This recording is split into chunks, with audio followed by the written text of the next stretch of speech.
Hello people, today I'm going to be doing a tier list of every single MCU TV show and movie.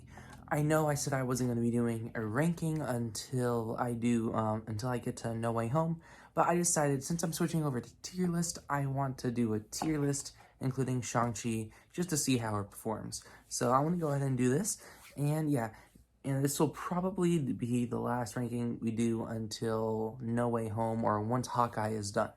So yeah, let's get right into this. Let's start the screen recording. 3, 2, 1, and it's screen recording. So here we go. First off, we have the best tier, which means like I highly regard this film to me as a person. Like best tier is really reserved for 1 or 2 movies. So I know some people do these lists and they're like S, S, S. Best is S, but like, I don't like doing the S, A, B, C, D. It's my own categories. People just throw S, S, S on the tier list. I'm just reserving it because it's a special spot. Amazing, which means that's what it means. I think it's an amazing movie. Not like highly regarded on my end. I just think it's an amazing piece of Marvel Cinematic Universe. Great, which means I thought, they all kind of speak for themselves. In perspective, like I kind of have them the scores divided up in my head. Best is like 9.5 and above. Amazing is 9 to 9.4. Great's like in the 8 range. Good's in the 7 range. Decent's in the 6. Disappointed is 5, and thumbs down is anything below 5. So let's get right into this. Thor: The Dark World.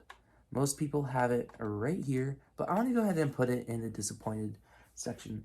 And I can't ever say I was really disappointed because the time I saw this movie, I kind of knew it sucked. It's not, I wasn't late to the game. It's just when I saw this movie for the first time, I was too young to really comprehend whether the movie was good or bad. So by the time I watched this again with fresh perspective, everyone telling me it sucks. And I wasn't necessarily disappointed, but the score I gave it is in that 5 range. So that's why it's really there. But I know the vast majority of people that saw this movie were disappointed. And there were a lot of good things going for this movie when it first came out. I know the trailers, everyone keeps on talking about how the trailers to this movie were so good. And there's good things about this movie. Sorry about the tripod shake right there. Loki is great. Chris Hemsworth is great. I like Natalie Portman in these movies. Don't hate me. Asgard looks great. And I like what they were going for. It just didn't work for me. And there's just particularly, I don't want to sound like the person that just complains about Malekith the whole time, but Malekith is a very weak Marvel villain. But I'll say this movie has some pretty strong visuals. I will admit that. I remember I watched this again actually pretty recently, and this movie has some pretty strong visuals I don't think enough people pay attention to. So there's some things that kind of keep it a little bit away from the thumbs down, but I feel like disappointed is like a good spot for it. Next up, early, we have Avengers End Game. A lot of people, they put it in best, amazing. I want to put Avengers End Game in great.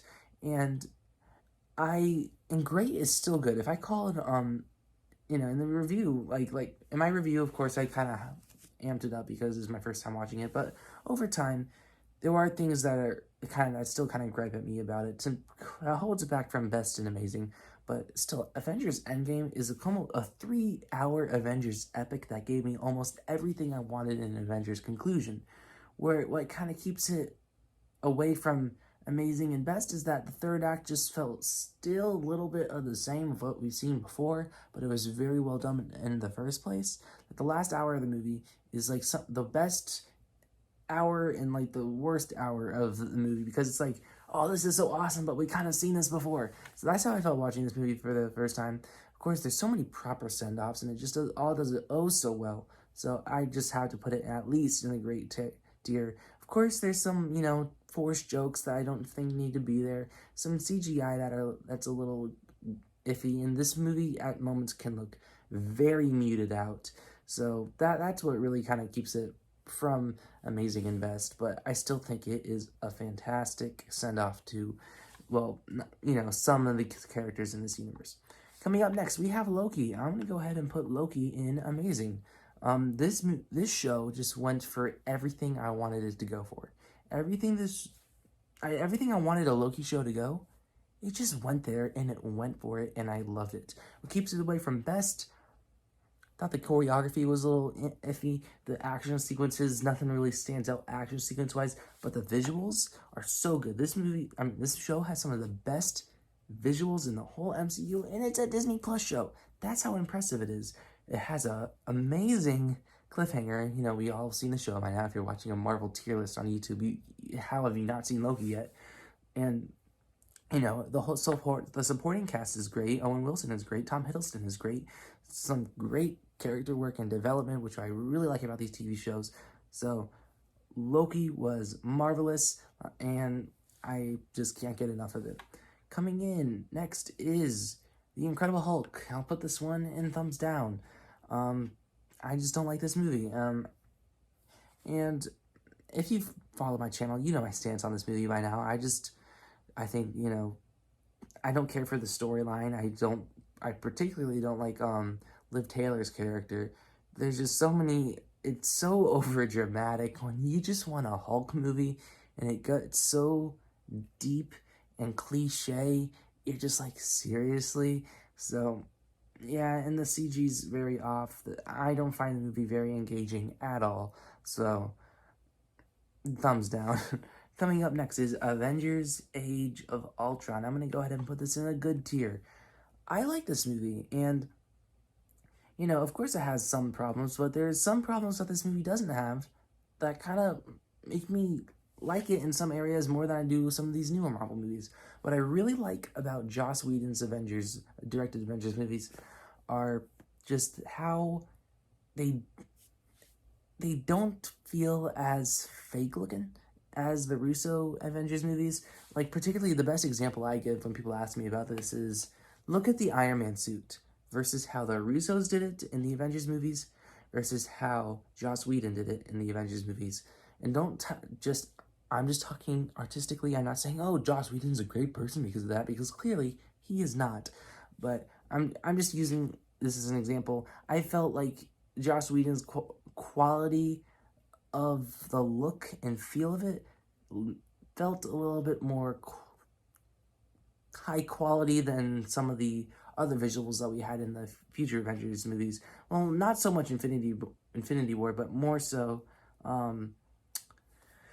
End Game. But yeah. Anyway, I think I'll just go off what else I like.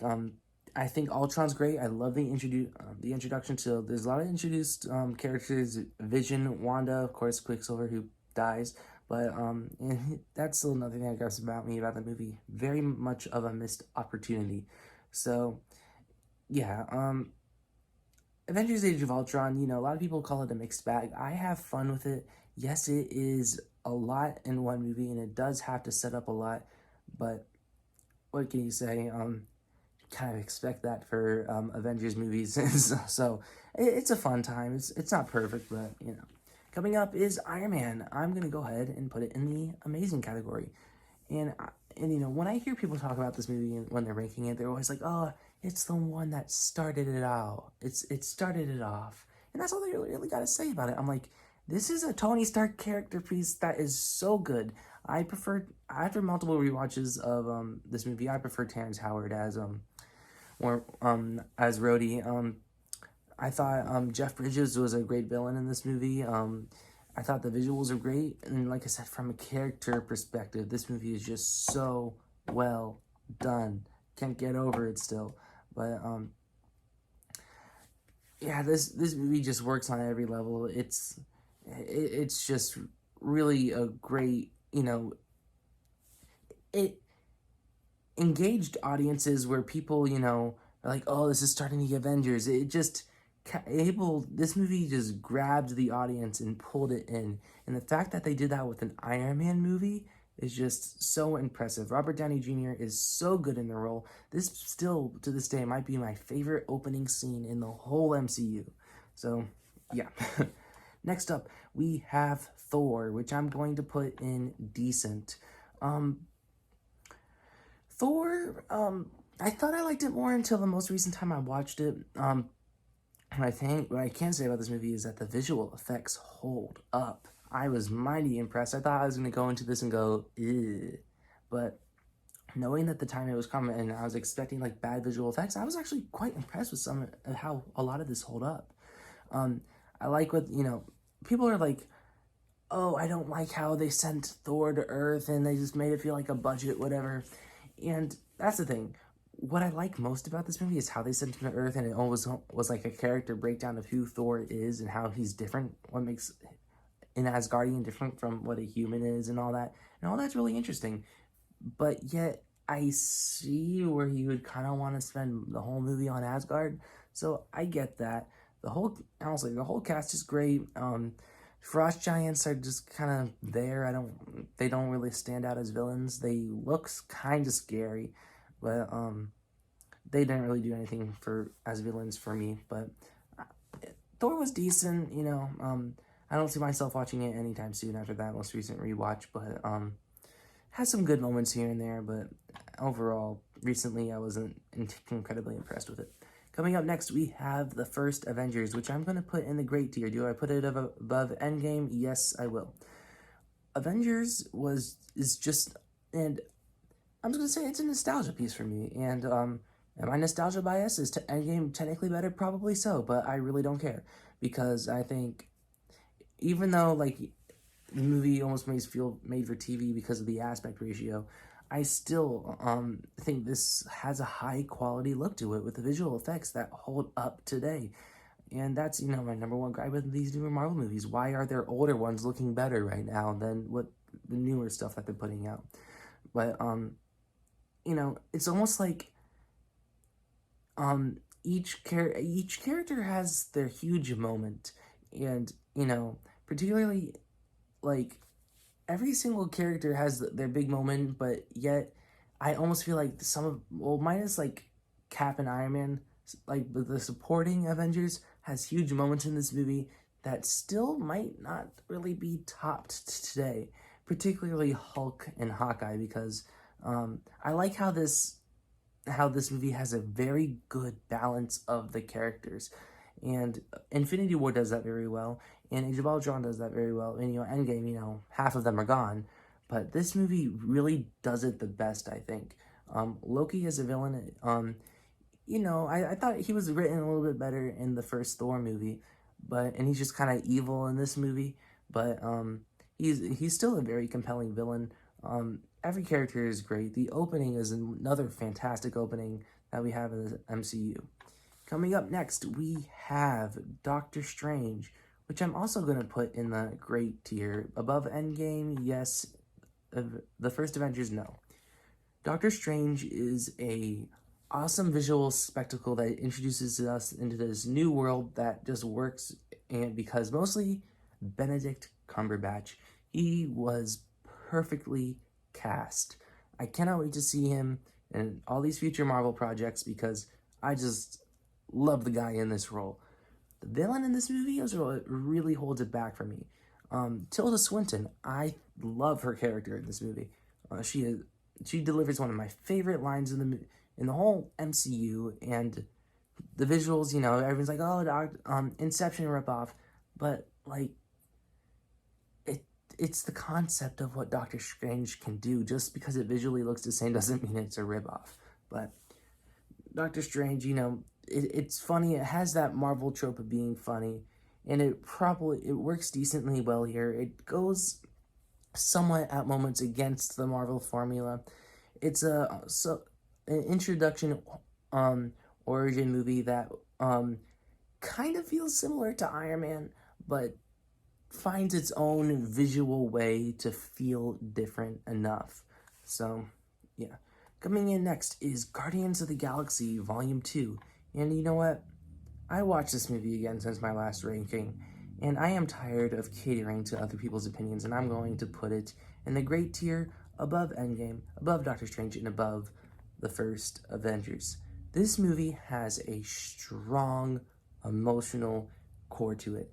Yes, each character's storyline is separate, but I almost see this movie as like the Pulp Fiction of the MCU.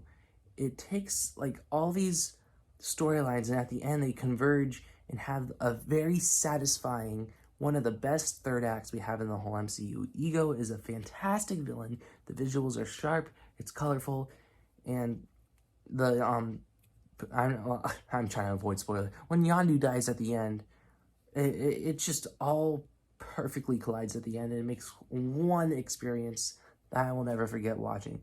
What keeps it from being amazing and best?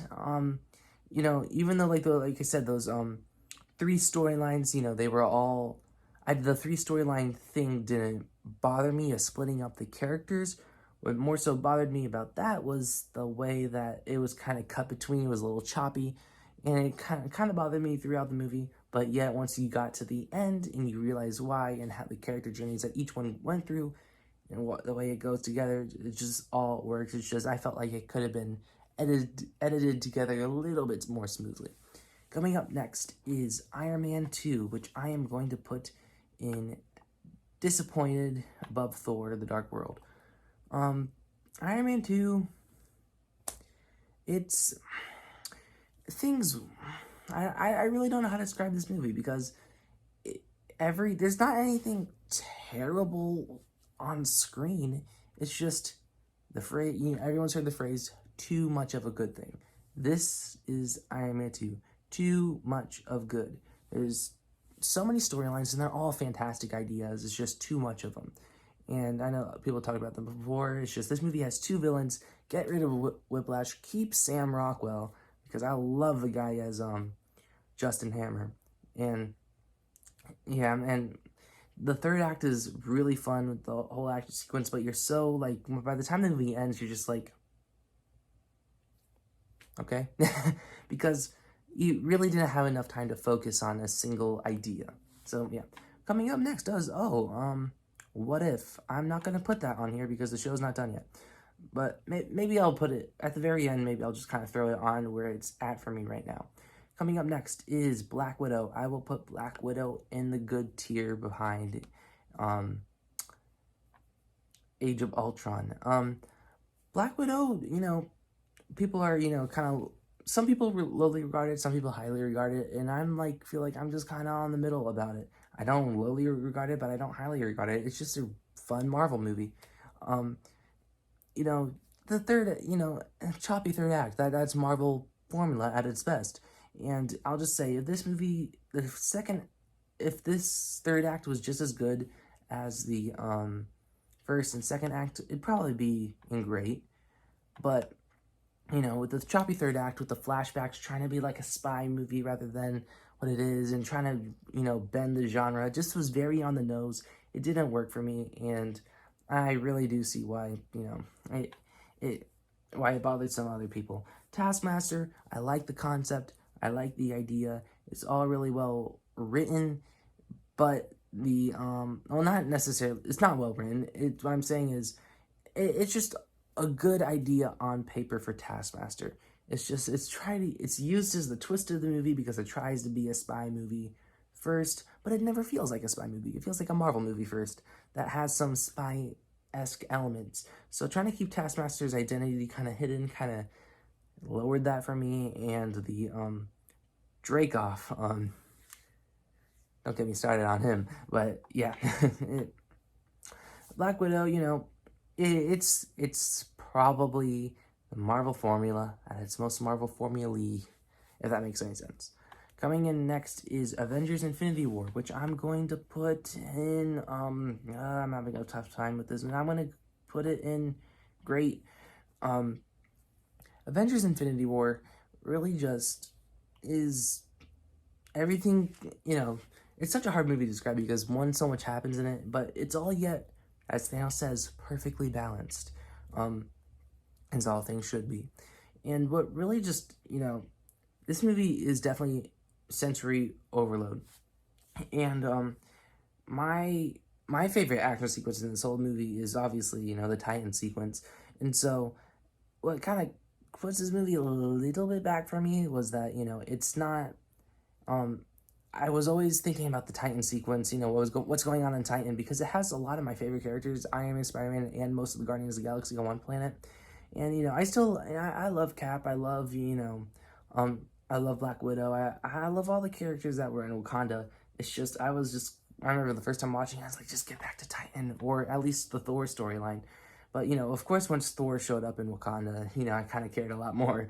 But, you know, and the ending, you know, Thanos snaps and kills everyone. Everyone was acting really shocked, but the fact that everyone was really shocked kind of just confirmed that Thanos won.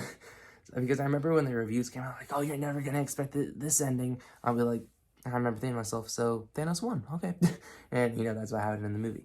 So, of course, you know, another complaint that people have is that they kind of, sorry about the tripod movement, they kind of underpowered some characters a good deal, particularly, you know, Vision. There's some, you know, things that, you know, are kind of conveniently placed for the plot to get going. And, you know, particularly within that first act, within like the first 20 minutes, it's like, oh, that's convenient, that's convenient, that's convenient. So, you know, the plot can get to its works. But once the movie gets going, it really does get going, and you have a lot of fun with it. Coming up next is Ant-Man. My God, I'm going at this as a terrible pace. We're at 21 minutes. I'm not barely even halfway through. We have Ant-Man. I'm going to put it in decent above... Yeah, above, Thor. Ant-Man, you know, what makes it decent is not the characters, it's not Paul Rudd, it's not the concept of it, it's just the copy and paste of the Iron Man. And, of course, there's some differences. In one of the strong elements of the movie is Paul Rudd's character and the connection with his daughter. But when you have an evil bald villain that's really greedy for his company and tries to copy and paste a suit towards the end of the third act to try to beat the character that's almost in the identical suit, but hey, they're different colors, so you could tell them apart. You know, it just all feels kind of the same.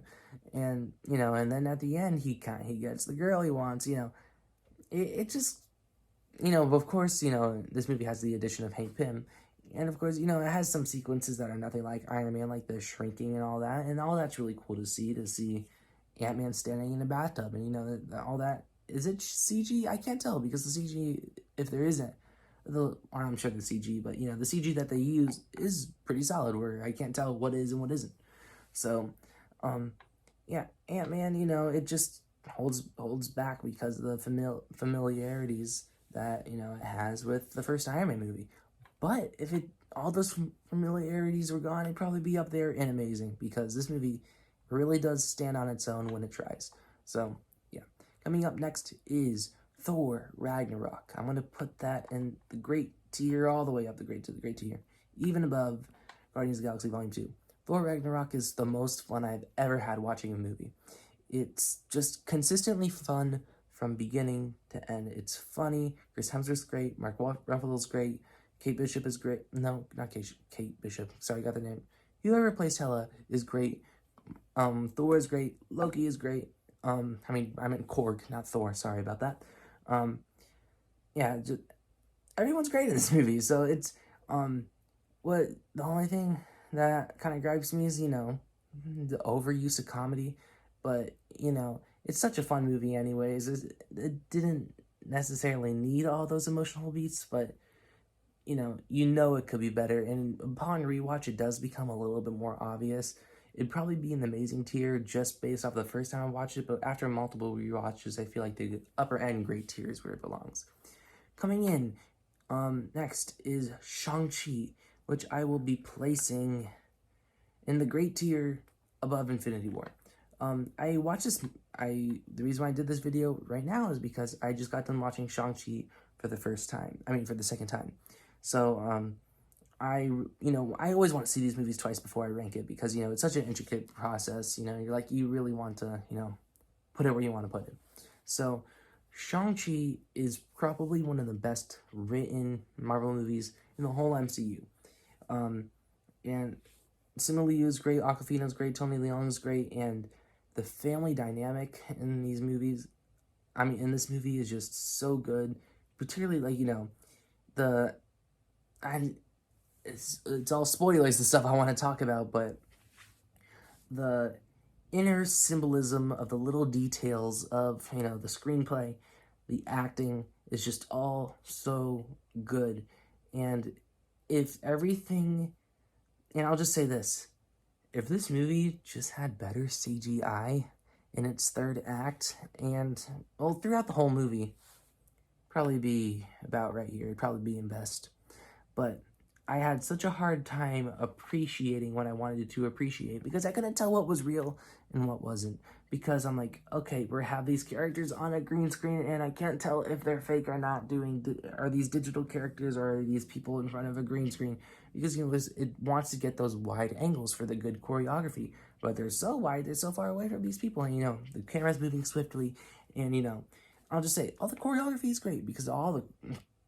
it's probably the best choreography in the whole MCU. There's action sequences I prefer more, but choreography-wise, some of the best. So, yeah, it's just, I don't know what's computer rendered or what's stunts are done for real. But, yeah, Shang-Chi is still, at the same time, it's hilarious. It has, I can't spoil this character, but there's a character in this movie that is hilarious. The family dynamics are strong. My favorite scene in the movie, you see a glimpse of it in the trailer, like I said in my review. And everything just kind of collides in one scene. It's the scene where you see, like I said, you see a little bit in the trailer, where the father goes to this restaurant area, beats up this bunch of guys in front of as Shang-Chi, with Shang-Chi watching as a little boy. And it just is everything collided into one that I liked in this movie. Everything I liked about Shang-Chi was just in one scene, and that was the scene. It's probably one of my favorite scenes in the whole MCU. Coming up next is Spider-Man Homecoming. I love this movie. I'm putting it in upper tier, amazing. I really don't know what else to say about this movie because it's probably my favorite third act in the whole MCU. Because, like I said, my favorite types of third acts are one-on-one battles with no CGI armies fighting another CGI army where everything has to be big scale. It's small scale, but probably to me while I was watching it feels bigger because it's characters we know and care about. Michael Keaton's villain as Vulture is one of the best villains we have in the whole MCU. Tom Holland as Spider-Man is great in this movie. So it really is one of the... Heck, I don't know at this point. I don't know why I don't have it in best tier, but with the score I give it, you know, it has to be it's in the amazing tier. But it, like I said, my favorite third act, and when in a time where right now I'm just kind of getting tired of the Marvel third act, where it all feels the same. This movie is different. It just is one-on-one, and I love it. And the score for Spider-Man is really good, by the way. Coming up next is Captain Marvel, which I will be putting in the disappointed tier. I'll put it... Actually, I got this wrong. That's actually right here. Sorry, Thor: The Dark World above Iron Man 2. Captain Marvel has strong elements. I always thought that. I thought the themes and messages were all really strong for the third act, and I think the movie does definitely get better as it goes, but the first hour of this movie is just almost unforgivably bland. Wow. Once you get to the third act, you're like, okay, I guess it was leading up to this, but I couldn't help but be disappointed, or dare I say, bored within the first two acts. Because it becomes like when you hear Captain Marvel, you think Captain Marvel. You know, it's like a big character, sci-fi, and it's on Earth. And I know Thor did the same thing, but Thor was an entirely different situation. This is at the beginning of the MCU, where it's kind of figuring things out. This is where MCU was at its peak, $1 billion franchise, and they could do whatever they want on screen. So, Captain Marvel, Brie Larson, I think, is solidly cast. Her writing for her character was not that great. I felt like Marvel was like, oh, we got an Oscar-winning actress. We don't have to attempt at her as a character. And I do agree that her character isn't necessarily engaging, but I don't hate her character, and I don't hate Brie Larson. Comment down below. But, yeah. Next up, we have Guardians of the Galaxy. I'm going to go ahead and put this in the amazing tier above Iron Man and above Loki, but not as high as Homecoming. Guardians of the Galaxy is just one of those movies that it just gets better every time you watch it. The third act, there's some Marvel movies that has a third act that's actually better than the rest of the movie. Spider-Man Homecoming is one of them. Guardians of the Galaxy is one of them. Guardians of the Galaxy Volume 2 is one of them. Avengers is one of them. And, when it just, it leaves a good taste in your mouth because it just feels different. And, that's, like I said, my number one problem with Marvel right now. It doesn't feel different enough. But, Guardians of the Galaxy, it's James Gunn. He's a fantastic writer. These characters are memorable. And that's what the strongest points are because, I'll be honest with you, I just saw Shang-Chi twice now. I don't remember his sister's name. I don't.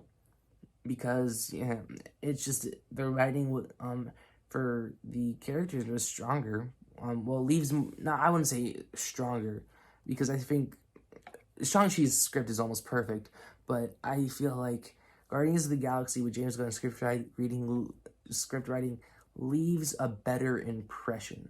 That's the way I'll put it. Because Guardians of the Galaxy, you knew which one was Rocket, you knew which one was Groot by the end of the first time you saw the movie. So it's just all super well done. Like it's funny, the action's there. It's not amazing choreographed action, but it has some pretty cool slow-mo, and it's a pretty fun movie. Coming up next is Iron Man 3. Good, better than Black Widow, not as good as Age of Ultron. People, when they complain about this movie, I don't like the Mandarin twist. I'll tell you this, I love the Mandarin twist. I think it's hilarious. My name's Trevor. I love it, and it only gets better. I'll just leave it at that. Because this movie, like I said, I did watch this movie the other day because, obvious reasons, because it's just a fun movie. It really is. I have a lot of fun with this movie. Of course, it feels very different to the rest of the MCU. It doesn't feel like the cookie cutter thing. Well, maybe a little bit in the third act, but it has another great character story for Tony Stark. It's so fitting, like the message of the movie. At the end of the movie, he does a clean slate protocol, as he calls it. He gets a shrapnel out of his heart. They they don't undo the shrapnel out of his heart, but they kind of undo a little bit of that character arc for the next Avengers movie. But for a last Iron Man movie, I think it does a good enough job. The VFX is strong, and the pacing is a little off, and that's what makes it in the good tier. The pacing can be a little all over the place, and the tones as well can be very all over the place with this movie. But I don't necessarily mind that. But yeah, coming up next is WandaVision, putting that in the good tier, all the way up the good tier. WandaVision, out of the 3 Marvel shows, even though Loki's my favorite show out of the 3, this one has had me thinking about it the most. But, I can't, at the end of the day, that last episode was still pretty weak. It left a cliche Marvel taste in your mouth. And I know they had to really reshoot that last episode due to COVID reasons. But I thought what they did with Wanda as a character I thought it was all decently done. There's some questions I still have about it. The sitcom walkthrough is really fun, and I love each aesthetic they go through with the little edits. It's a very, very creative show. Some of the most creative content we've had in the whole MCU, but it still kind of doesn't feel creative by the time it gets to the last episode, because I remember you could go watch my reaction to the final episode of WandaVision. I'm expecting a huge, visual eye candy for the last episode, and I just see 2 visions punch each other in the sky. So, yeah. Coming up next is Black Panther, which I am going to put in the good tier. Better than Black Widow and Iron Man 3 and Age of Ultron, but not as much as I like WandaVision. Another Marvel movie that's, I'm not going to compare these movies because, it's the 2 non-white MCU movies with Shang-Chi and Black Panther, but they're both very similar movies. And where I think Shang-Chi did better than Black Panther is when it comes to the family dynamics. Not particularly family dynamics, when it comes to the writing and the story with the character arcs.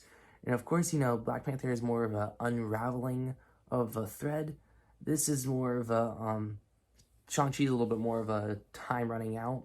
But, the world of Wakanda that you're introduced to is very, very well done. Eric Killmonger is one of the best villains we had in the MCU. He kind of has a little bit of a break throughout the middle chunk of the movie, but that doesn't bother me terribly much. And what kind of holds us back is that cliche third act. It really does. And I'll say there's other movies on here, like Shang-Chi has a decently cliche third act, but it does a little bit more to make it a tad bit different than the rest. Shang-Chi, I feel like, tries more in his third act to feel a little bit different, while Black Panther doesn't feel like it necessarily tries as hard. For the first two acts of Black Panther, it feels like a Ryan Coogler movie until you get to the third act where it feels like a Marvel movie. So that's where it kind of threw me off in that third act, but I still think it's a good movie, led with fantastic performances and a great villain with elements that I know can really work. Coming up next is Captain America: The Winter Soldier. Like I said, this spot is reserved for the best of the best, and Captain America: The Winter Soldier is best. And I almost want to make a comparison video. Comment down below if you guys want this. But Captain America: The Winter Soldier captures an action sequence perfectly. Captain America: The Winter Soldier has the intense score with the set pieces that don't look fake because they're not fake, and where you could appreciate the stunts that are going on, the choreography that's going on, because you believe everything that you're seeing on screen. That's what works best. Then you interlink it with a spy espionage movie. It all really works. That one-on-one duel towards the middle act of the movie with the Winter Soldier and Cap is still one of my favorite fight scenes of all time. Nick Fury in this movie has some of his best lines, and a couple of them are kind of ruined by the cat scratching the eye in Captain Marvel, but whatever, that's not that movie's fault. And I almost adore everything about this movie. The rewatch value isn't the best, is the only thing, maybe the only little gripe I have with it, but besides that, it's a perfect MCU movie, it really is. Coming up next is Falcon and the Winter Soldier. I'm going to be putting this in the good tier, better than Black Widow, better than Iron Man 3, better than Age of Ultron, not as good as Black Panther. And what makes it not as good as Black Panther is the rushed last episode. And the last episode has some great moments, and it's just episodes 1 and 2, well, I'll just say, I wasn't hooked on the show until episode 4. WandaVision instantly hooked me. Loki had me hooked once we got to the second episode. Falcon and the Winter Soldier took 4 episodes to make me go, okay, we're in this. And then we have a fantastic episode 5, and then I just felt like in episode 6, they're like, here's some of the weakest Marvel content, because, particularly what they did with the Flag Smashers is just so irritating, because they're probably some of the weakest Marvel villains. I really do think so. Carly as a Flag Smasher could have been great, did not work at all, and I kind of knew she wasn't going to work just by the trailer. I remember just seeing her face, and I was like, ugh. I could kind of tell where they're going with her, so from the first trailer, I kind of knew that Carly was going to be a mess, and guess what? I was right. But the character work that Sam Wilson and Bucky Barnes go through, so well written and so well done, and they both give fantastic performances. And another character I love, I just had to bring him up, Zemo in episodes 3 and 4. There's a reason why episodes 3 and 4 are my favorite of the series, because Zemo. I love the guy, he's great. And the movie, not the movie, I keep on calling these movies, but they're Disney Plus shows. The show just does a really good job as establishing Sam as Captain America, really puts you through the shoes that he had to fill, the mental state that you have to go through to fill those shoes that he had to fill. And it was just all of that with his character work, and with Bucky, with him getting past what happens with the shield. It's just so well done. And that's all. I'm just going to leave it at that because I said all I want to say. Coming up next is Spider-Man Far From Home. I'm going to put this in the good tier. And man, I would have put in a couple months ago, I would have put it in the decent tier, but I'm going to go ahead and be nice to it and put it in the good tier. Far From Home, I just kind of accepted that it's a fun movie. I was very conflicted from the beginning, and there are elements I'm still kind of just about, but and this movie is one of those movies that doesn't have a third act issue. It has a whole movie issue, because most of these Marvel movies are pretty good. It's just its endings. They don't necessarily always know how to stick the landing. The Spider-Man movies are very consistent because obviously they're made by Sony. So I like Jake Gyllenhaal. I don't love Mysterio's character, particularly that exposition dump that he gives.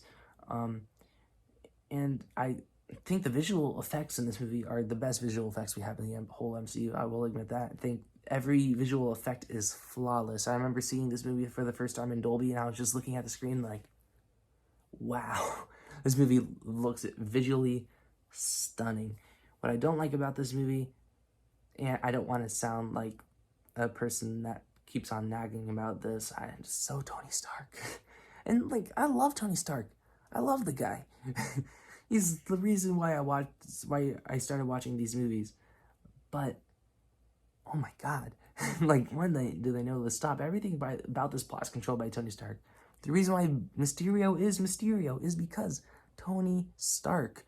These Edith glasses exist because Tony Stark, which still makes no sense to me. By the way, you're really telling me that in End Game, before Tony went on this mission, he's like, I'm going to make Peter these glasses in case if I die, and I'm going to name them Edith.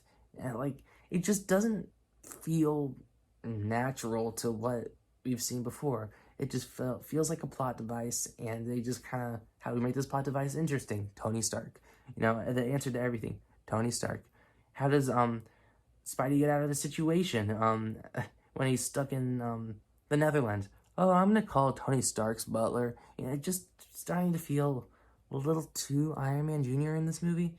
And I'm really complaining about this. I really don't want to sound like Spider-Man Far From Home is a very entertaining and fun movie. And it's fun from beginning to end. I'll leave it at that because I can go on and on about Tony Stark's involvement in that movie. Coming up next is Ant-Man and the Wasp. I'm going to put this in disappointed. Better than Captain Marvel and Iron Man 2. I like Thor the Dark World a little bit more. And I remember seeing this movie for the first time, and I was massively disappointed. And I think rightfully so, because it's not like I love the first Ant-Man movie, because clearly from it being where it's at, it's not my favorite. So, yeah, I don't really know where to begin. It's just, it's what it is, and it has comedy. Yes, it is funny. Paul Rudd's great in the role. Michelle Pfeiffer's character is in there. Ghost. There's a lot of villains in this movie. There's Ghost, the FBI, and the guy that owns the kitchen that has the truth serum and all that. And it's not really a movie to take seriously. It's a light movie, but I thought what the first Ant-Man captured when it had its moments that felt not like the first Iron Man. It really stood out to me, and Ant-Man and the Wasp just never stood out to me, and I just kind of let the movie play, and I just didn't care. Coming up next is Captain America Civil War. We all know by now that Captain America Civil War is my all-time favorite MCU movie. Captain America Civil War is everything I want in a comic book movie. It's all well shot. The action sequences are good. It has great moral questions. Villains that don't feel like villains but are evil though.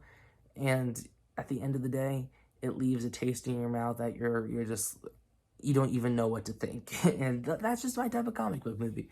I like comic book movies that, I don't want to say I like politics, but I like comic book movies that bring up good questions. That's what Civil War does. Civil War does everything I want a comic book movie to do. It has a lot to do, but it doesn't feel overstuffed. It introduces T'Challa. It introduces Spider-Man. But yet the movie never feels overstuffed because it finds a great balance of that. This is my favorite Russo movie. This is one of my favorite comic book movies. And I love Civil War. And lastly, we're talking about Captain America, the First Avenger. I'm sorry to do this, to leave you guys on a great note. Captain America, the First Avenger, I don't care for it, and I still don't care for it, and I probably never will care for it because I've watched this movie so many times, trying to like it more, and I don't. I'm sorry.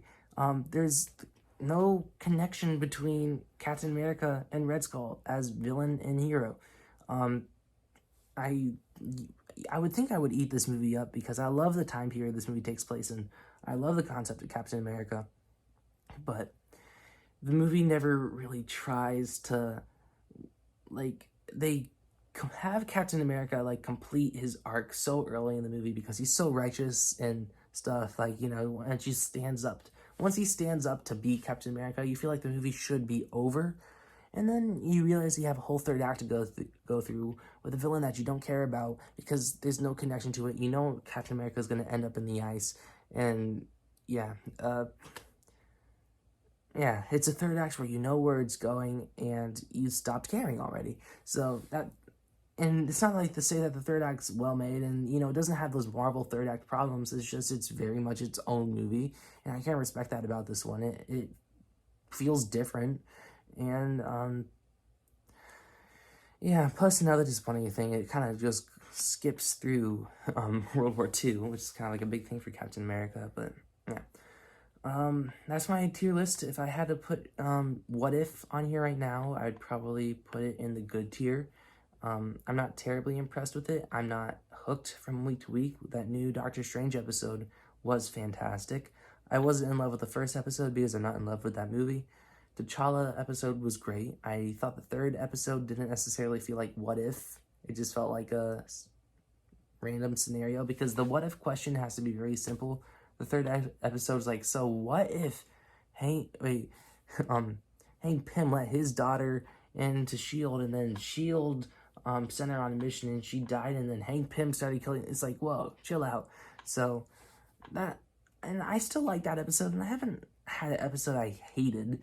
So I'm going to put it in the good tier, just at the very end of the good tier, I think, right now. Maybe above Far From Home and Black Widow.